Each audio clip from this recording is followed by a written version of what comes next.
This is D, and Less Stress for Life. That's what's up. Teddy Roosevelt was the 26th president of the United States of America. After his presidency, he traveled to Paris, France, briefly in 1910. And in April of that year, he gave a speech entitled Citizenship in a Republic. An excerpt of that speech is actually entitled The Man in the Arena. And I'm going to read that to you. But before I read that to you, I'd like to share something with you. I think that Teddy Roosevelt was actually thinking about some men that he had met back in 1898. Who might those men have been? Someone might think, oh, he was thinking of the Rough Riders. After all, Teddy Roosevelt was strongly associated with the Rough Riders. After all, Teddy Roosevelt and the Rough Riders traveled to an island called Cuba. And in Cuba, Teddy Roosevelt gained great fame for a victory on a hill called San Juan.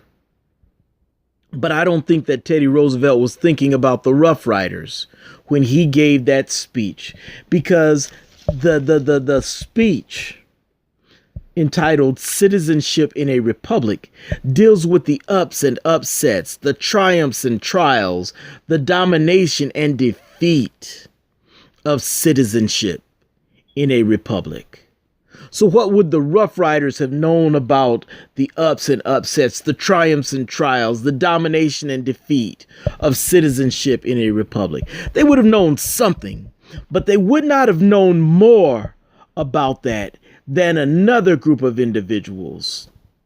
And those were the true heroes of San Juan Hill. Who might those heroes have been? The Buffalo Soldiers. Those individuals, those Buffalo Soldiers, knew about the ups and upsets, the triumphs and trials, the domination and defeat of citizenship in a republic. Because those Buffalo Soldiers were doing more than just fighting for victory in San Juan Hill. They were doing more than fighting the Spaniards in the Spanish-American War. Those Buffalo Soldiers were fighting on two fronts. They were fighting on the Cuban front, but they were also fighting on the American front. For the Buffalo Soldiers were African American men who had won their freedom, and if not them, most certainly their parents, in 1865. So when Teddy Roosevelt read from that speech, Citizenship in a Republic, and he read that excerpt entitled The Man in the Arena, I can imagine that he was able to feel the agony that those Buffalo Soldiers, those African American men, were enduring.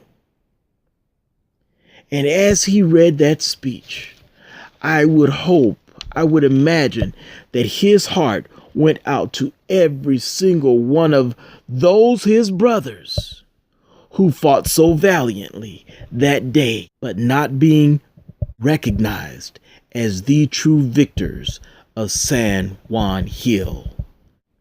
It is not the critic who counts, not the man who points out how the strong man stumbles, or where the doer of deeds could have done them better. The credit belongs to the man who is actually in the arena, whose face is marred by dust and sweat and blood, who strives valiantly, who errs, who comes short again and again, because there is no effort without error and shortcoming. But who does actually strive to do those deeds, who knows great enthusiasms, the great devotions, who spends himself in a worthy cause, who at the best knows in the end the triumph of high achievement, and who at the worst, if he fails at least fails while daring greatly, so that his place shall never be with those cold and timid souls who neither know victory nor defeat. Like, subscribe, comment, share. Additionally, go to www.destressmethod.com for more resource information. That's all we have for now. This is D, and less stress for life. That's what's up. Peace.